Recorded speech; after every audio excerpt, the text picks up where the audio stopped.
నమస్కారం. ఎలా ఉన్నారు మీరందరూ మిత్రులారా? ఈ మధ్యన చాలా త్వరగా మనం కలుసుకుంటున్నాం. చాలా సంతోషదాయకం. మనం చేస్తున్నటువంటి ప్రయత్నం ఏదైతే ఉందో ప్రతి ఒక్కరి జీవితంలో వెలుగుల్ని నింపాలి, వారి జీవితాల్లో చాలా స్పష్టత తీసుకురావాలి. దానికి నా వంతు కృషిగా నేను ఈ ప్రయత్నం మొదలుపెట్టాను. ఇది ఎంతవరకు కొనసాగిస్తామో మనకు తెలియదు, కానీ ఎక్కువ మందికి మనం చేరుకోలేకపోయాం. జీవితం చాలా స్వల్పకాలం వరకే ఉంటుంది మిత్రులారా, చాలా స్వల్పాతి స్వల్పం. ఈ యొక్క విశ్వం యొక్క వయస్సు, దాని యొక్క విశాలత్వం, అది పెరుగుతున్నటువంటి తీరు, నిరంతరం దాంట్లో వస్తున్నటువంటి మార్పులు, వీటన్నింటినీ మీరు కనుక గమనించినట్టయితే మానవ జీవితం ఎంత స్వల్పకాలానికి వచ్చి ఉంటుందో. చాలా చిన్న కాలం, చాలా అని చెప్పేసి మనం ఒక 5-6 మాసాలని, ఆ తర్వాత కాలం అనాలి. చిన్న కాలం అని అప్పుడు 6 మాసాల తర్వాత అనాలి. అంత చిన్న కాలం, స్వల్పమైనటువంటి కాలం మానవుడి యొక్క మనుగడ ఈ భూమి మీద. ఈ వ్యక్తి ఏ విషయాలనైతే చాలా లోతుగా అధ్యయనం చేసి పరిశీలించి వాటిని గమనించాడో అవన్నీ మీతో పంచుకోవాలని అంతకుముందు రకరకాలుగా ప్రయత్నం చేసాం. ఇప్పుడు వయస్సు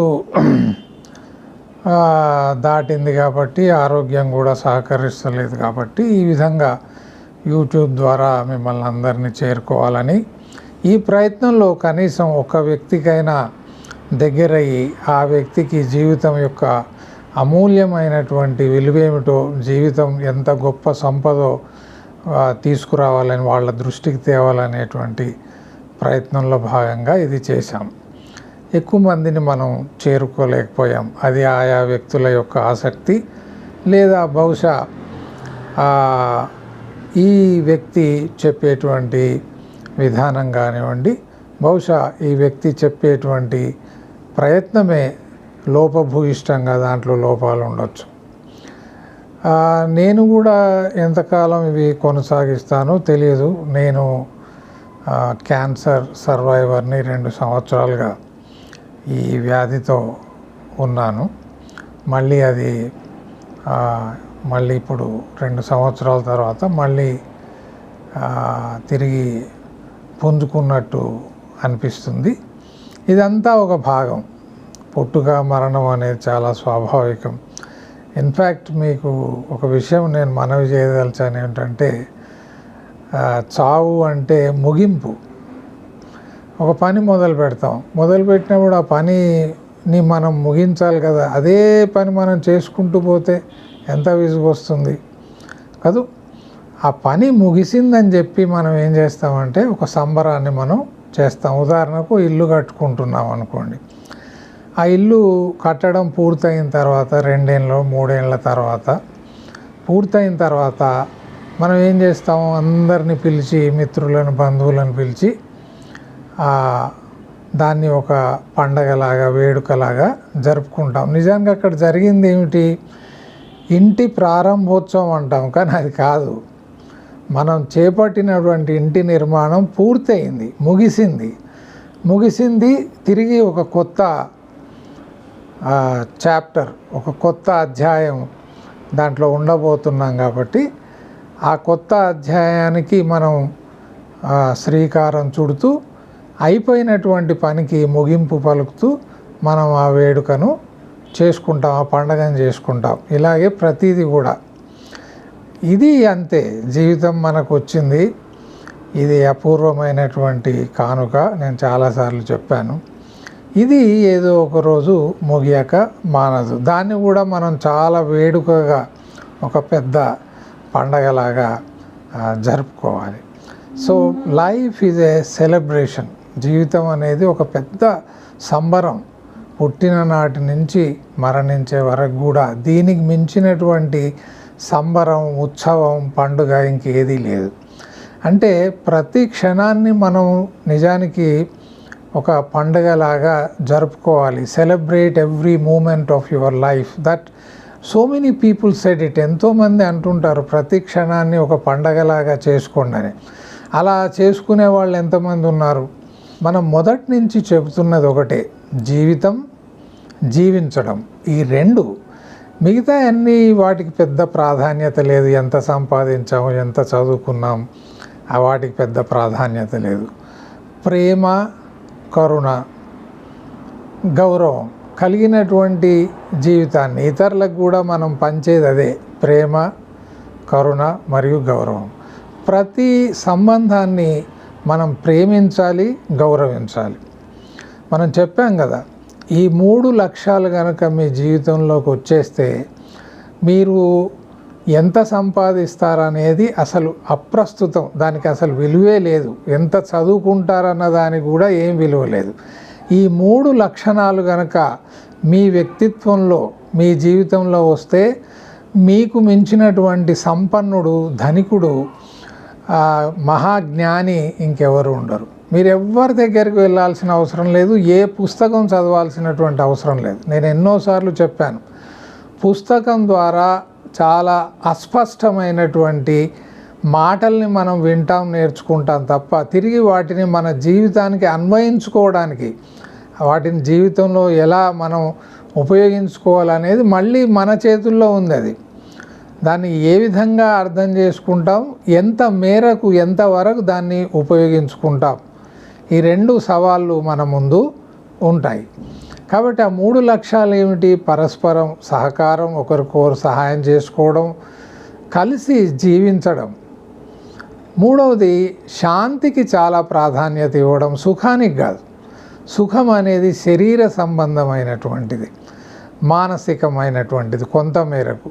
శాంతి అది కాదు. శాంతి మొత్తం జీవికి సంబంధించినటువంటిది. జీవి యొక్క ప్రతి కదలికకి, ప్రతి అడుగు, ఆ జీవి వేసేటువంటి ప్రతి అడుగు, గడిపేటువంటి ప్రతి క్షణం, దానికి సంబంధించింది శాంతి.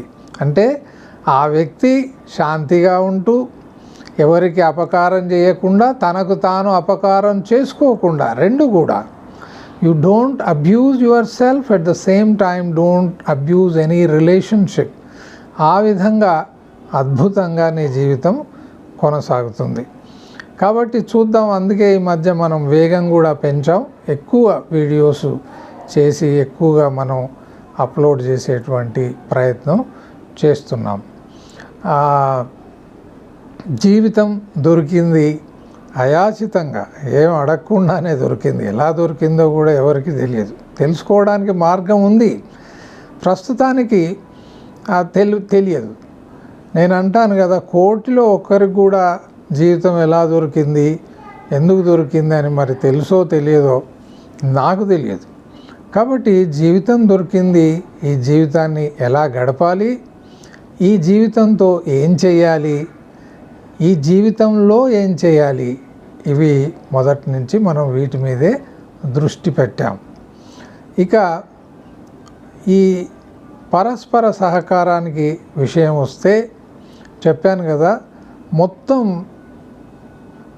సమాజానికి మూల స్తంభం, ప్రధానమైనటువంటి వేదిక, ప్రధానమైనటువంటి పాత్రను పోషించేటువంటిది కుటుంబం. కుటుంబమే సృష్టికి మూలం. ఈ మొత్తం ఈ భూమి మీద ఉన్నటువంటి అన్ని సభ్యతలకి, నాగరికతలకి, అన్ని రకాల సాంప్రదాయాలకి, అలవాట్లకి, అన్నింటికీ తెరలేపింది కుటుంబం. అయితే కుటుంబం కనుక ఆరోగ్యంగా ఉంటే, కుటుంబం కనుక సుసంపన్నంగా ఉంటే, సుసంపన్నము అంటే ఆ కుటుంబంలో మమత, అనురాగం, ప్రేమ, కరుణ పంచుకునేటువంటి స్వభావం. సంబంధము అంటేనే పంచుకోవడం, అది గుర్తుపెట్టుకోండి. To relate to one self is to share. సంబంధం కలిగి ఉన్నామంటే వారితో మనకున్నటువంటి మంచి చెడు వారితో పంచుకుంటాం. అలాగే వారికి సంబంధించినటువంటి మంచి చెడుని మనం స్వీకరించి వీలైనంత వరకు వారికి సహాయం చేసి వారికి చెడు కాలం వచ్చినప్పుడు లేదా వారి జీవితంలో ఏదైనా జరగకూడనిది జరిగినప్పుడు మన శాయశక్తుల కృషి చేసి వాళ్ళకి సహాయం చేసి ఆ ఆపదలో నుంచి ఆ విపత్తులో నుంచి బయటికి తీసుకురావడం. అలాగే ఇతరులు కూడా చేయాల్సింది అదే. అంటే మనకున్న సంబంధాలలో మనం ఇచ్చిపుచ్చుకొని ఏమి ఇచ్చిపుచ్చుకోవాలి? ఈర్ష్య, అసూయ, ద్వేషం, పగ ఇవి కాదు. ఏమండి, మనం ఇచ్చిపుచ్చుకోవాల్సినవి ఏమిటంటే ప్రేమ, గౌరవం, కరుణ. తర్వాత మనకున్న దాంట్లో ఇతరులకి సహాయం చేయడం. అది మాట సహాయం కావచ్చు, అది ఆర్థిక సహాయం కావచ్చు, లేదా కొంత సమయాన్ని వాళ్ళకి ఇవ్వడం కావచ్చు. అన్నిటికంటే మించినటువంటి గొప్ప సహాయం ఏమిటంటే మీ సమయాన్ని ఇతరులకి ఇవ్వడం, ఇతరులకి అందించడం. ఎందుకంటే సమయం అంటేనే జీవితం. దయచేసి శ్రద్ధగా వీటిని మనం పరిశీలిస్తే అర్థమవుతుంది. Life is time. ఒక నిర్ణీతమైనటువంటి సమయం గురించి మనం ఇక్కడ వచ్చాం. ఆ నిర్ణీతమైనటువంటి సమయం అంటే ఒక గడువు ఏదైతే ఉందో అది 50 ఏళ్ళ, 60 ఏళ్ళ, 70 ఏళ్ళ, 20 ఏళ్ళ, 10 ఏళ్ళ. ఒకడైతే అసలు గర్భంలోనే చనిపోతున్నాడు. ఒకడు పుట్టిన 5-10 నిమిషాలకే చనిపోతున్నాడు. రోజు కొన్ని వేలాది మంది ఈ విధంగా చనిపోతుంటారు. అలాగే 20-30 ఏట అంటే మృత్యువుకి ఒక నిర్ణీతమైనటువంటి గడువు అంటూ ఏమీ లేదు. కాబట్టి మృత్యువు అంటే భయపడాల్సినటువంటి అవసరం లేదు. నా సంగతి నేను చెప్పాను కదా, మోస్ట్ వెల్కమ్, ఆహ్వానించడమే. ఎందుకంటే చాలా ఎక్కువ కాలం బ్రతకడం, చాలామంది అంటారు 100 సంవత్సరాలు బ్రతకాలి, శతమానం భవతి. అది పెద్ద శాపం, నేను ఇంతకుముందు కూడా చెప్పాను. కాబట్టి ఎంత కాలం బ్రతికామన్నటువంటిది కాదు, బ్రతికినటువంటి ఈ కాలంలో ఏం చేశాం, ఎందుకు చేశాం, దాని ద్వారా ఎంత మేలు చేశాం, ఎంత కీడు చేస్తే అంత పాపం పుణ్యాలను ఎలా అర్థం చేసుకోవాలంటే నువ్వు చేసేటువంటి కీడు, ద్రోహం ఏదైతే ఉందో, హాని ఏదైతే ఉందో అది పాపం. నువ్వు చేసేటువంటి మంచి, మేలు ఏదైతే ఉందో, ధర్మంగా నడుచుకోవడం అది ఏదైతే ఉందో అది పుణ్యం. ఈ వీడియోను ఇక్కడితో ఆపేద్దాం. మళ్ళీ మనం కుటుంబం, పరస్పర సహకారం, సహజీవనానికి వెళ్దాం. నమస్కారం.